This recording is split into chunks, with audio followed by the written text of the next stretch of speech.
மனம் திரும்புங்கள், பரலோக ராஜ்யம் சமீபமாயிருக்கிறது. ஏசப்பா வரப்போறாங்க. ஜனமே கேள், உன் தேவனாகிய கர்த்தரிடத்தில் திரும்பு. நீ உன் அக்கிரமத்தினால் கட்டப்பட்டு இருக்கிறாய்.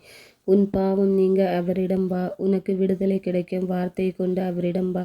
வார்த்தையாகிய இயேசுவிடம் வா. உன்னை வார்த்தையை அனுப்பி அவர் விடுவிப்பார். உன்னை விடுவிக்க அவர் மாத்திரமே உண்டு. அவராலே அன்றி உன் பாவம் நீங்காது. ஆதியிலே வார்த்தை இருந்தது. அந்த வார்த்தை தேவனிடத்திலிருந்து. அந்த வார்த்தை தேவனாயிருந்து என்ற வசனத்தின்படி அவரே உங்களை வார்த்தையை அனுப்பி விடுவிக்க வல்லவராய் இருக்கிறார்.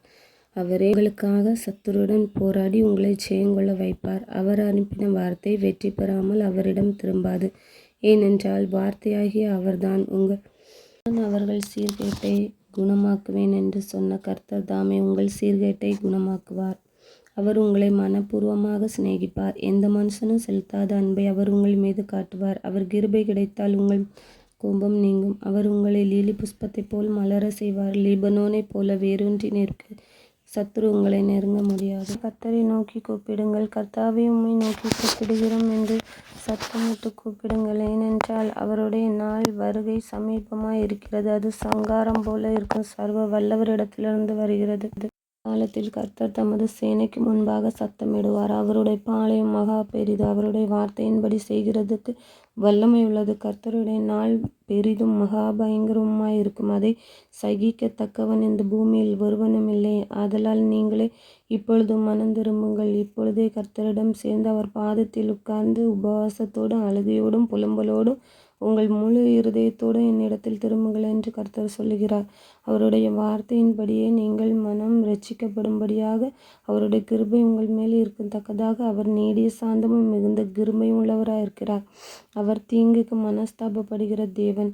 அவர் பரிசுத்த உபவாச நாளை நியமித்து அவருக்காக வேண்டி அவரை நோக்கி, கர்த்தாவே, எங்களை இரட்சியும் என்று கத்தி சத்தமாய் கூப்பிடுங்கள்.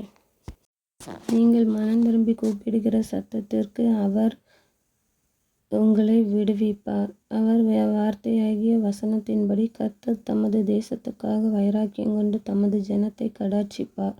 அவரே இரட்சிக்க முடியும். நான் உங்களை இனி புறஜாதிகளுக்குள்ளே நிந்தையாக வைக்காமலும் உங்களுக்கு தானியத்தையும் திராட்சரசத்தையும் எண்ணெயையும் கொடுப்பேன். நீங்கள் அதனால் திருப்தியாவீர்கள் என்று கர்த்தர் சொல்கிறார். கடைசி காலத்தில் அவர் உங்களை விடுதலையாக்குவார். கர்த்தர் பெரிய காரியங்களை செய்வார். வனாந்தரத்திலே மேய்ச்சல்களை உண்டாக்குகிற தேவன்.